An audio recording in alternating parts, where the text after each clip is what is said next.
Thank you, ladies and gentlemen, and it's a great pleasure to welcome you here tonight to the Queen's Gallery and to celebrate royal portraiture. And I was thinking when watching David Starkey's programme on Sunday night, how useful alliteration is, because his programme, Power and Personality, and the book, my book, is Image and Impact. And it seems to work to use alliteration in order to coin good titles. But also it makes me think about the reasons behind image making. And in David Starkey's programme, he made us think about the use of images in order to promote certain people, and in order, in some cases, to kid us about their power, about their status. In the Royal Portrait Image and Impact, I wanted to look at royal portraiture within the context within which it was intended to be seen. So I wanted to look at royal portraiture and look at where it was intended to be housed. Who was supposed to be reacting to these images? And so I wanted to start this evening with a painting by Franz Xaver Winterhalter, which I hope you've just been enjoying in Pennethorne, in the green room of the Victoria and Albert Art and Love exhibition. And within the context of that exhibition, I think even though there are many, many objects to enjoy when looking at the exhibition, when you walk into that room, this painting really grabs your attention. It's painted on such a large scale.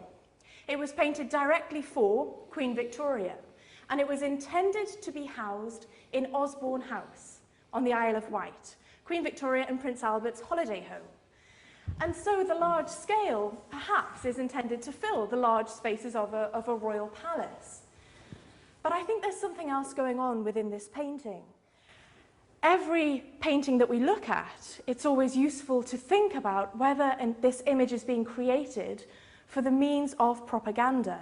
And it was David Starkey who taught us to think like that. And so if we look at this image and think about it as a propaganda image, what message is Queen Victoria trying to convey by commissioning Winterhalter to paint this image? It seems when we look at royal portraiture, and I had to be very careful in the book, it seems that the monarchs so often are behind the decisions that are made by the artist, sort of controlling the artists. In some cases that isn't true, but in many cases it is. And in this instance, I think it's incredibly true. We have Queen Victoria sitting with Prince Albert, and they look somewhat relaxed. If we think of this in the context of royal portraiture, Queen Victoria is not wearing coronation robes. She's wearing an evening gown. She looks very elegant indeed. She is sort of wearing a crown. She's wearing a tiara that was designed for her by Prince Albert.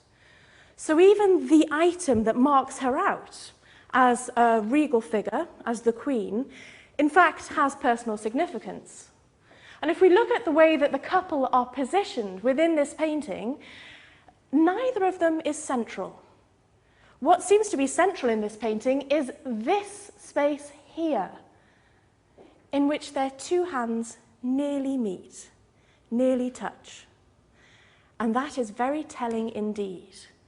Because with Queen Victoria, we have a queen, so a woman ruler, who is married to a very intelligent and influential man. She is trying to promote herself as queen, but also as part of a growing family. And so in this painting, we have the royal family in 1846. So the first 5 royal children are included in the portrait. And in fact, it kids us into thinking that it is an informal royal portrait, because the family are grouped together.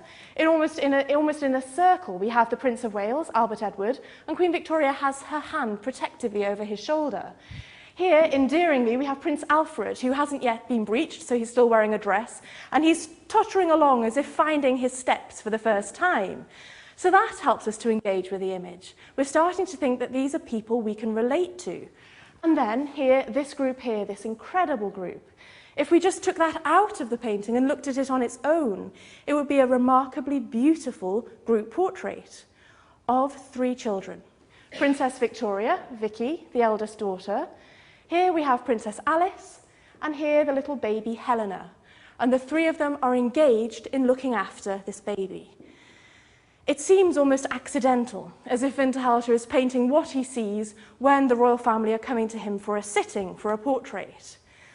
It also seems to be slightly self-conscious. When we think back to earlier royal portraiture, here we have a royal family being set forward, Queen Victoria, who has already given birth to 5 healthy children. So it's setting up of a very secure royal line, which are tricks learnt from Henry VII and Henry VIII. But also we have the complexity of Queen Victoria, because she is this monarch and she does have the strength of the family. She does look commanding in this image, but she is also a wife and a mother. And so we have that difference of a role where we see her as looking very regal, but also looking very motherly. We have the relationship between her and Prince Albert, so that in this gesture, in fact, it could be that Prince Albert is gesturing towards Prince Alfred, as if to say, oh, careful, don't fall over. But then accidentally his hand is very close to Queen Victoria's, which makes it seem like a very informal and, to me, a very loving gesture, because they're so comfortable with one another. And so this difficulty of defining Queen Victoria is addressed by Winterhalter in the way he set up this portrait. But this isn't a private image. When Winterhalter painted it, he knew that it was intended to be engraved and then to be disseminated widely in the form of prints. And so when painting that, of course, you're going to be aware that this image has to work in black and white when reproduced. In order to gain some publicity for the print being released, this painting was brought back to London from Osborne House and was put on public display in St James's Palace. And 100,000 people saw it there. Good publicity indeed. So then when we go back to deconstructing the image and looking at it, yes, it does look like an informal group portrait, but slightly staged. It does look as if we have the reigning monarch and her consort surrounded by their family, but it also looks as if we're being slightly manipulated here. It looks as if we're supposed to relate to this painting in a particular way. But does it matter when the painting itself is so very glorious? If we look back to the origins for the use of portraiture as a propaganda tool, it's quite interesting to look, yes, to Richard III, but actually to look to Henry VIII. Because when I show this painting, I'm not showing a portrait of Richard III.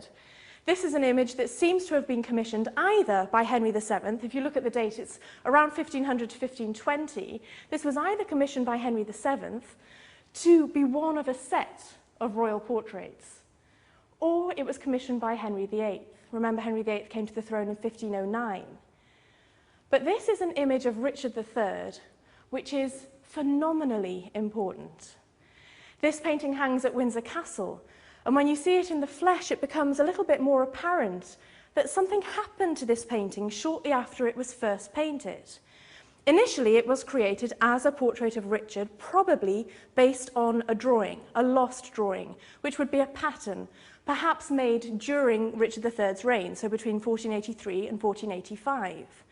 That drawing may then have continued, perhaps in the royal collection, and then seems to have been used by an unknown artist in order to create this painting, which is one of 6 very early royal portraits which were listed in the 1542 inventory of Henry VIII. So we know this painting goes back and was definitely in Henry VIII's collection. But we also know that shortly after it was made, it was tampered with, it was changed. Originally, Richard's shoulder here, the line of this shoulder went down there. And then it was overpainted to make it higher. Originally, his eyes were more of a brown colour, but they were changed to be a steely grey. And his mouth, this line here was added there to turn it down at the corners. So what probably, originally in around 1500, was a very appealing image of Richard III, was changed to turn it into a demonic, quite harsh portrait of a tyrant, a crook-backed, hunched-backed tyrant. And in 1513, when Sir Thomas More wrote of Richard III as, in his history of Richard III, he wrote that he was little of stature, ill-featured of limbs, crook-backed, his left shoulder much higher than his right, hard favoured of visage. It's almost as though Thomas More had seen this portrait. Or perhaps the person who painted or overpainted this portrait had read Thomas More, 1513. It would tie in terms of dates. It doesn't tie in terms of which shoulder. His left shoulder much higher than his right. Isn't it interesting, actually, here, it's his right shoulder that's much higher than his left. But we can get around that argument by saying perhaps it's because it was intended to be reproduced in print. It's always a very useful way of getting over problems like that. Or perhaps it's because it didn't matter, as long as he was hunchbacked in some way, particularly if you're making up the whole idea of him being hunchbacked in the first place. What does seem to be apparent is that the Royal Collection image of Richard III was used as the prototype for all subsequent portraits of him.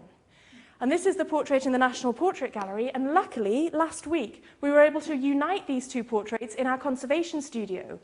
And so we were able to prove what we have suspected for a long time, that the outlines of the two portraits match perfectly, as though the one were traced from the other. So as though a tracing was made from the Royal Collection version and then was used to create numerous other versions, of which this later 16th century version in the National Portrait Gallery is one. And doesn't that show us the power of this image, of the Richard III image? Why go to all that trouble, having a portrait made and then having it changed? I think the reason is simple. It's in order to make a political point. And therefore, I would put that at the feet of anybody who tells me that paintings are not important and cannot be used as political tools. There is one painting in the Royal Collection that really intrigues me. It's a painting that functions in not quite so straightforward a manner. In fact, in a way, this isn't a natural royal portrait. It is an allegory. This painting by Hans Eweth shows Queen Elizabeth standing with two ladies-in-waiting in the entrance to what looks like a sort of palatial entrance. But the painting itself is set quite clearly in Windsor, because we have a very early, possibly the earliest ever view of Windsor Castle in a painting. And so the castle is presented very identifiably, so this painting has a British royal setting. And it shows Elizabeth and three goddesses. So it's somewhat strange. It's very Elizabethan. It's a poetic painting, which functions in the same way as an Elizabethan sonnet or as a poem. Not really in the same way as we would expect royal portraiture to function. We expect portraits to be slightly simpler to understand, perhaps slightly more iconic. Whereas here in this painting, we have to work at it. We have to really look at it and figure out what story is being played before us in order to understand the meaning of the painting. But in order to help us in this endeavour, Hans Eweth actually inscribed the frame. So this painting, which is also in Windsor Castle, is still housed in its original frame, which has an original inscription on it. And that inscription tells us how we're supposed to interpret this painting. And it's a Latin inscription, but it translates like this. Pallas was keen of brain. Juno was queen of might. The rosy face of Venus was in beauty shining bright. Elizabeth then came, and overwhelmed Queen Juno took flight. Pallas was silent. Venus blushed for shame. So the inscription on the frame gives us the names of these protagonists here. We have Pallas Athena, Minerva, Juno, and Venus, the three goddesses. So Juno, Minerva, and Venus. And those three goddesses appear in the mythological story of the Judgment of Paris. So this painting is a retelling of the Judgment of Paris. But the rules have been changed somewhat, because in the Judgment of Paris, as you'll remember, Paris has to judge the beauty contest between three goddesses. He has to pick which of them is the finest, is the best, is the most beautiful. In this telling of it, Queen Elizabeth I plays the role of Paris. So she stands here, and in her hand, she's identifiable. She's wearing the imperial state crown. In her hand here, she holds a scepter, and in her left hand, an orb. Well, in this story from Lucian's Dialogues of the Gods, Paris presents a golden apple to the winner of the beauty pageant. In this telling, the orb is the apple. So this is the prize. But Elizabeth I is not going to present this prize to any of the three goddesses, because as the poem tells us, Elizabeth then came and overwhelmed Queen Juno, took flight, and we see Juno here taking flight. She's running away. In fact, her gesture of her hand is almost rude in her unacceptance of this. How dare you? And she's turning away from her, and her foot has slipped out of her sandal as she goes off in contempt. Pallas was silenced, so the goddess of war was silenced, and Venus blushed for shame. Is it an accident that the way that Hans Ewith has painted Venus, who is identifiable because there's little Cupid next to her, is it an accident that her hair is red? Is it an accident that she looks slightly like a lesser version of Queen Elizabeth herself? And so Elizabeth I is the victor here, and she isn't going to award the orb to any of the goddesses because she can beat all of them on all three counts of wisdom, of beauty, and of strength. It's wonderful that we have this key to this painting. I think if we didn't, it might be a little complexing. But as it stands, it's a remarkable insight into the Elizabethan court. And we think that this painting was commissioned by a courtier, by perhaps one of Elizabeth I's favourites, a sycophantic courtier who wanted to flatter her. And so he commissioned Hans Ewith to paint this and then presented it to her as a gift. And what better gift could you receive? It seems when we've looked at these images, and this is only a taster of some of the images that are in the book, there are so many layers to unravel, so many elements that show us about the time in which these portraits were made. And I wanted to finish with a sculpture, because the book isn't just about painted portraits. It also covers sculpture and also photographs in the last two chapters. And it seems with all of these images that we are being given insights into particular political backgrounds, particular reasons why these images are being made.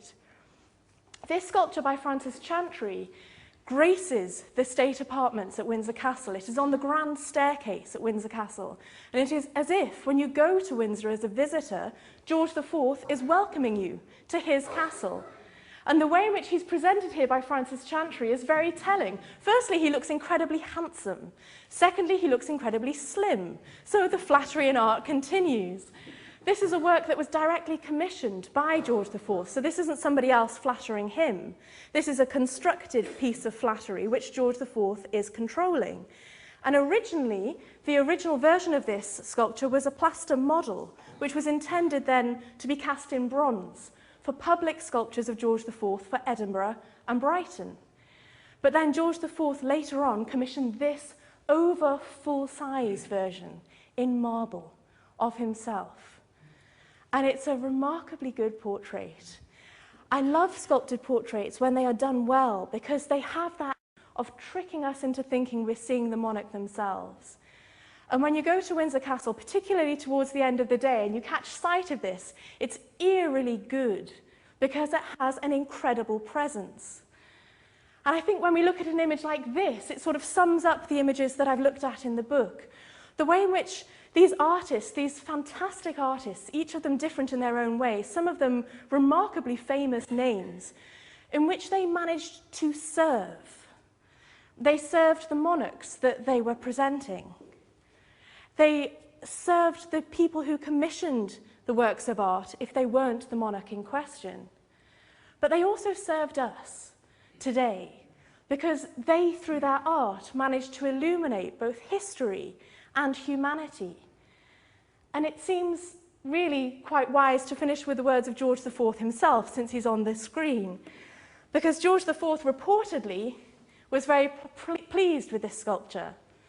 And he said to Francis Chantry, "Chantry, I have reason to be obliged to you." Mark that, a king with reason to be obliged to an artist, to a lowly artist. "Chantry, I have reason to be obliged to you, for you have immortalized me." Thank you very much.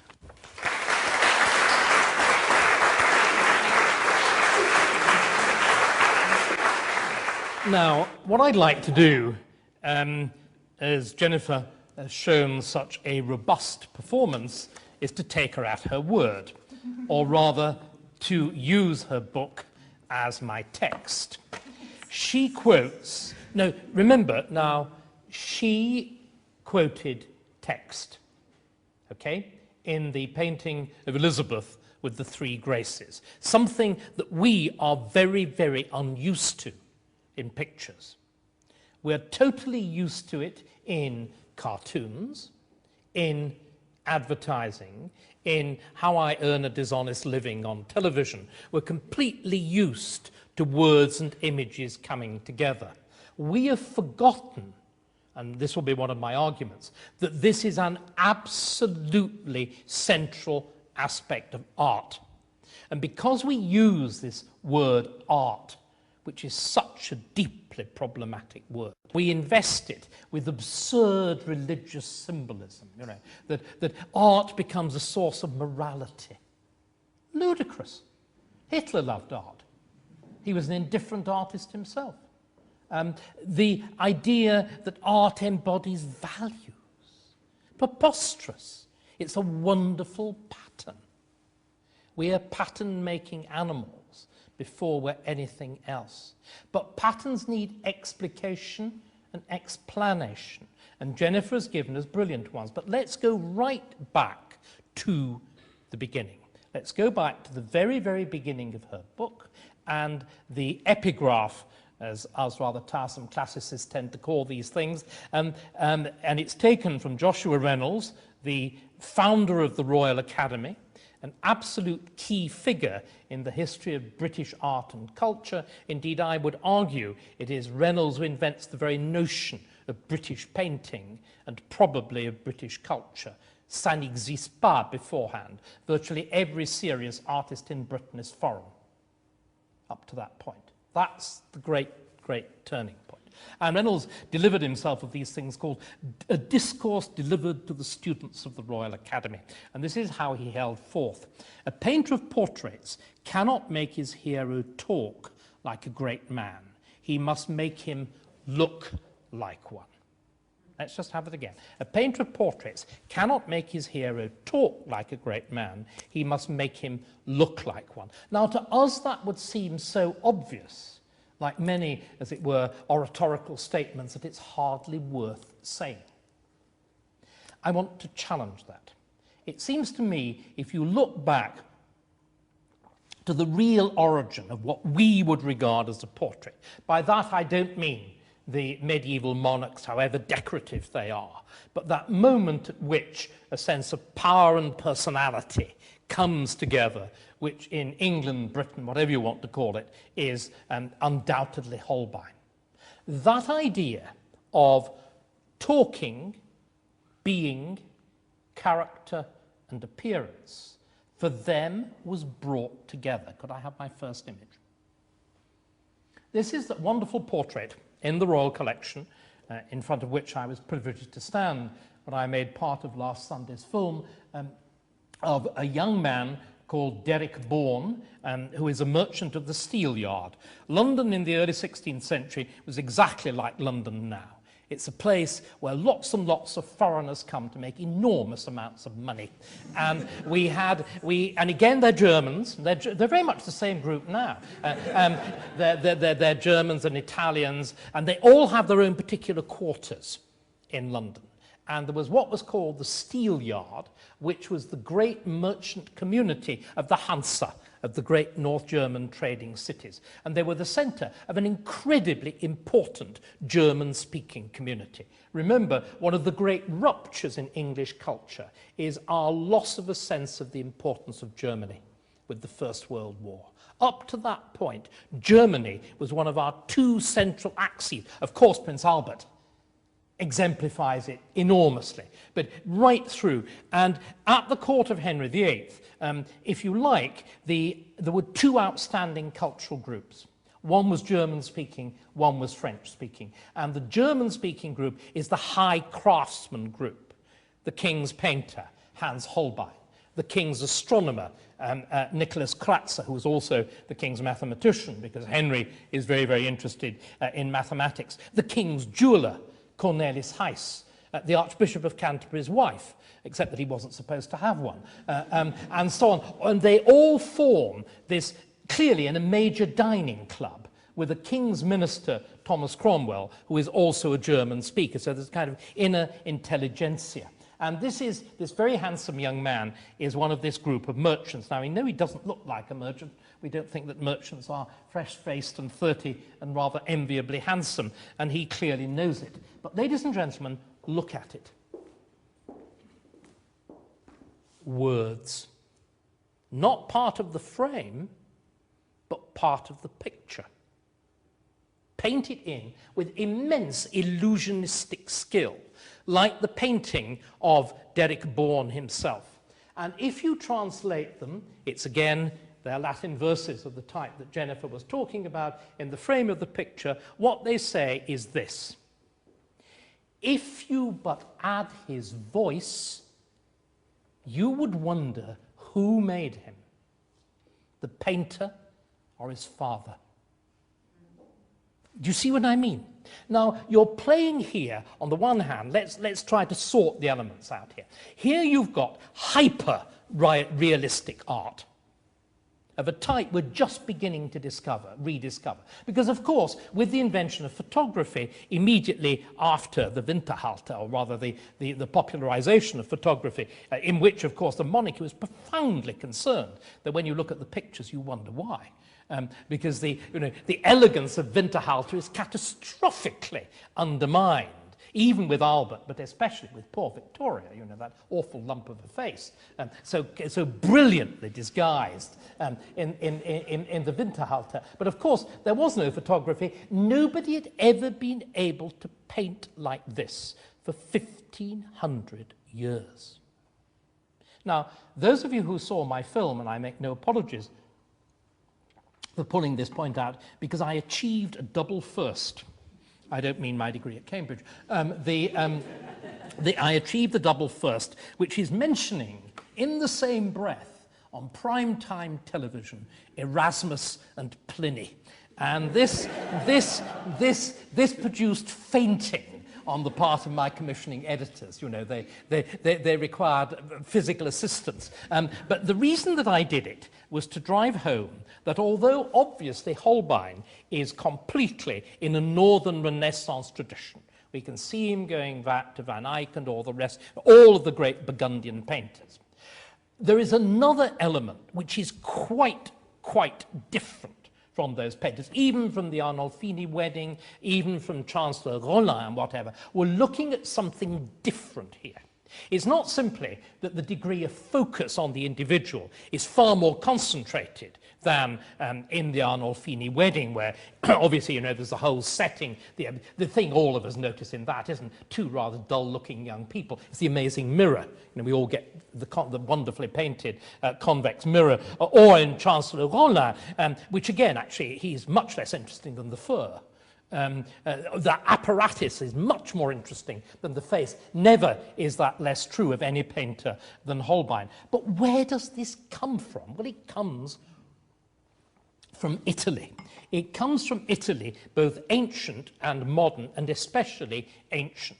What again I think we've got to understand is that every painter of the Renaissance, that's to say really from about 1480 right through to the beginning of the 17th century and arguably later, is painting against what was known, guessed and interpretable of the tradition of Greco-Roman painting.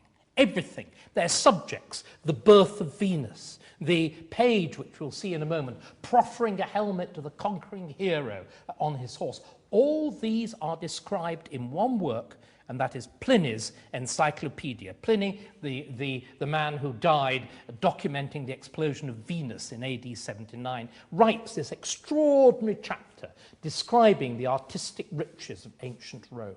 And every painter, Mantegna again, every one of these painters is trying to recreate what is there. And what is so extraordinarily interesting with Holbein, we know there's a mediator. We know there's somebody who is teaching him. Again, when you look at a painting like this, we look at it properly as a piece of painting. We look at it. Okay, propaganda's terribly important. I don't know about you. I quite like my pictures to be interesting. And you're looking at this as a wonderful exercise of bravura technique, okay? But it's also profoundly intellectual, the fact that it incorporates the Latin motto and whatever. Erasmus and Holbein meet. Erasmus, the peak of his powers and of his European fame, he is the first scholar to be the equivalent of a millionaire. You look at a portrait of Erasmus and you will see he is wearing black velvet lined with sable. Now that is the best that a great Venetian merchant could afford, and he's done it from his books. He's the beginning of the process that's just now coming to the end with Kindle. You know, nobody's going to make any money out of books ever again. But Erasmus marks the very, very beginning of this process. But Erasmus is at the peak of his fame. Holbein is a highly promising young man, and they meet together in Basel, in the house of Johannes Froben, who is Erasmus's publisher, in a society, a learned, literate society. And Erasmus, again, is unique in sitting for his portrait more than anybody else but royalty in the early 16th century. There are literally half a dozen, there are actually more variant portraits of Erasmus than there are of Henry VIII. Now, this is what's called image, you see this, is image creation of a very different type. But Erasmus is a literary scholar. And so what he is doing, he is engaged in presenting himself as a scholar. Well, you use all the usual models, St. Jerome, the Bible, inscriptions on the forage of books, because then you didn't have the label on the spine, you had it going around the book. You do all of that. But Erasmus is interested in something very different as well.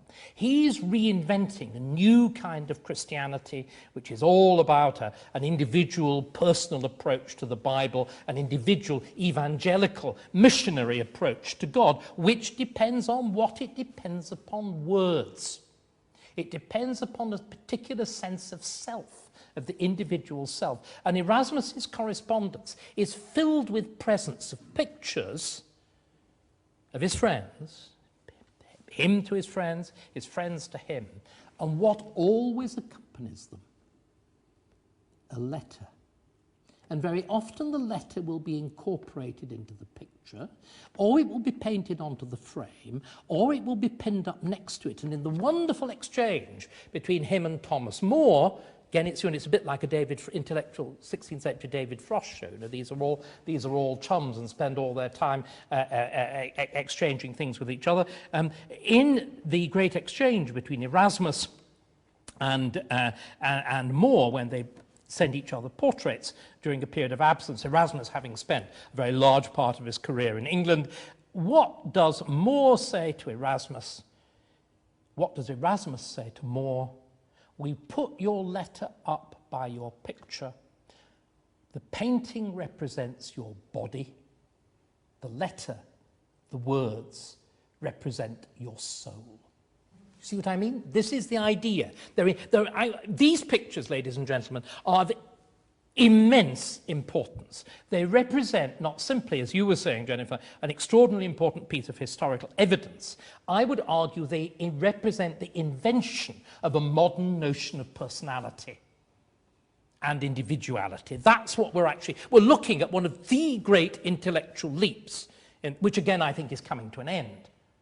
I mean, Facebook represents the suicide. And seriously, it's done through the image. Once an image depersonalizes in the way that does. Okay? And the Renaissance, I'm sorry, there's been a great fashion for being dismissive about the Renaissance. I do believe it is a genuine cultural turning point of quite extraordinary significance. So here we've got then the fashioning of the fusion of words and language to represent, unlike what Reynolds thought. I mean, Reynolds, he must make him look like a great man, I'm sorry, is the pathway to bombast.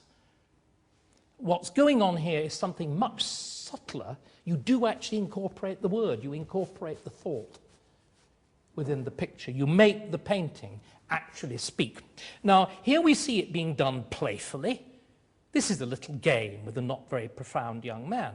On the other hand, when you look at the paintings of Erasmus, when you look at the paintings of Cromwell, when you look at the painting, all of them, of course, by Holbein, when you look at the paintings of Moore, these are scrutinies of a character, such as we've never seen, it seems to me, in human history since the portrait busts of the Roman emperors. And some of the great Republican portraits you were talking about, three-dimensional portraiture, which incidentally Pliny says has completely replaced painting in first century Rome, he says, with these amazing portrait busts. So here we've got this thing for scholars first, then a sort of playful little game. Could I have the next slide, please? Who finds it really bloody useful? Kings. Now look at this. This was the great, we've mentioned Henry, let's put him on stage. This is the origin of all the famous Henry VIII portraits. If you've been to the National Portrait Gallery, which I'm sure you all have, you will have seen what's called the cartoon, which is the working charcoal and other drawing for this half of the picture. This is what's called a mural. As my dear mother always used to call it, a mural. Well, no, it's called a mural. And what it is, you've got to paint, as we all know, on the wet plaster, which is an immensely difficult technique. And what you do, there's no way that you can cover it up. So what you do is you work out the outline in detail and pin it. You puncture it through. Holbein, in fact, regularly did this with his paintings. His paintings are the opposite of the quick dash off. You know, they're immensely laboured, careful art. So we've got this. In the background here is Henry VII, Henry's father, and his mother, Elizabeth of York. And if they look faintly dead, well, that's because they are. And then on this side, you've got Henry's third wife, of course, who had just given birth to his only son, who sort of survived, Edward VI. And she then did the absolute perfect career move and died before Henry could get tired of her, at which point she becomes the perfect wife. I mean, read your Victorian novels. Perfect wives are always dead, right? So what this is a dynastic portrait. You must imagine the young Edward VI there, right? Or Prince Edward, as he would be. What, though, is this huge object, which is bigger than any of the portraits? Now, it's fascinating. Both Desmond and Jennifer were far too kind about my role in all of this.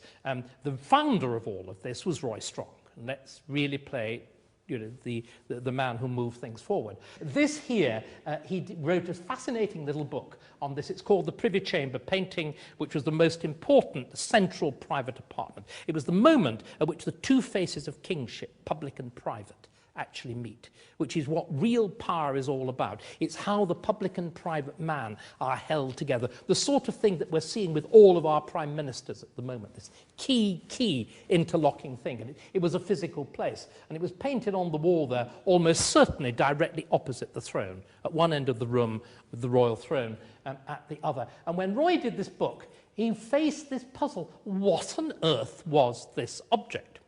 He, of course, was brought up in the Courtauld tradition. Courtauld and Warburg tradition. He couldn't believe that a painting was largely text. So in his account of this painting, this is assumed to be what was originally a window. And the painting had been painted round it. And later, when they bricked up the window, they said, OK, well, this Holbein chap was quite good, really. Can't be bothered to redecorate the wall. Get the local jobbing painter in, fill it up, put this rather deplorable lump in here, and write a few verses. Very clever, really. Unfortunately, we found a document that demonstrates that they were there originally. So that shows that, in fact, as you would think when you look at this composition, that the panel of verses, the altar, it's a kind of Roman sacrificial altar here with the monumental inscription, was intended. And when you read the verses, you see it's intended even more. Because just as with your picture frame, just with the Venus frame, the verses tell you how to understand the picture. They say, look, how can I describe it? It's in Latin again, but I suppose the best way of describing it is a kind of fusion of Virgil on the one hand and Frank Sinatra on the other. In the same way, my favourite moment of the last week was when I learned the German translation, the title of Tony Blair's memoirs. This is a fusion of Hitler and Sinatra. It's Mein Weg. Anyway, this is I'm the greatest. Okay, let's get our demonstrating my wide range of knowledge of popular culture. Let's get these things right. This is I'm the greatest, and the verse is asked. Look on these two heroes, and you sort of despair. It's kind of Ozymandias, King of Kings. But who is greater? My father. Because whilst my father was king, he suppressed civil war. That's the putting down of the Wars of the Roses. Or me. Answer, not surprisingly, I am greater, indeed the greatest, because whilst I wielded the sceptre, and this is where it comes to your point, Desmond, the power of popes, oh, if only the Queen had had this picture. The power of popes was trodden underfoot, taking it with her, The power of popes was trodden underfoot, and true religion was restored in England. This is the most important. I mean, it's not simply, this tells us about politics, it's not simply propaganda. This is the picture that tells us more clearly and straightforwardly than anything else what Henry thought his claim to greatness was. This is the most important biographical statement that you could possibly have about Henry. And if you imagine that, rather than this unsatisfactory copy of the late 17th century, it was a kind of rescue archaeology just before it was going to have to be knocked down when Whitehall had burnt out. If you imagine it in Holbein's glowing brilliance, we know that people were struck dumb in the presence of this picture. The king is more than life-size. He's up above the dado, this thing looking down upon you. Can you imagine what it was like with that there and the real one there? I mean, that sense of Henry everywhere. And this, I think, then becomes, this leads exactly to the point that Desmond was making about how royal imagery is used to substitute for religious imagery. And again, I don't want to go into this in detail because it will go on for far too long and I'm going on too long and I will stop. But what we now understand is that the whole of court ceremony in the Tudor court was religious, in which the king played the role of Christ or priest. And it goes on across the Reformation. On Epiphany, the king, as he still does in the person of the Queen, still does in the person of a gentleman usher, offers up gifts of gold, frankincense, and myrrh on the altar. On Maundy Thursday, the Queen still, in the revived ceremony, imitates Christ and washes the feet of the apostles.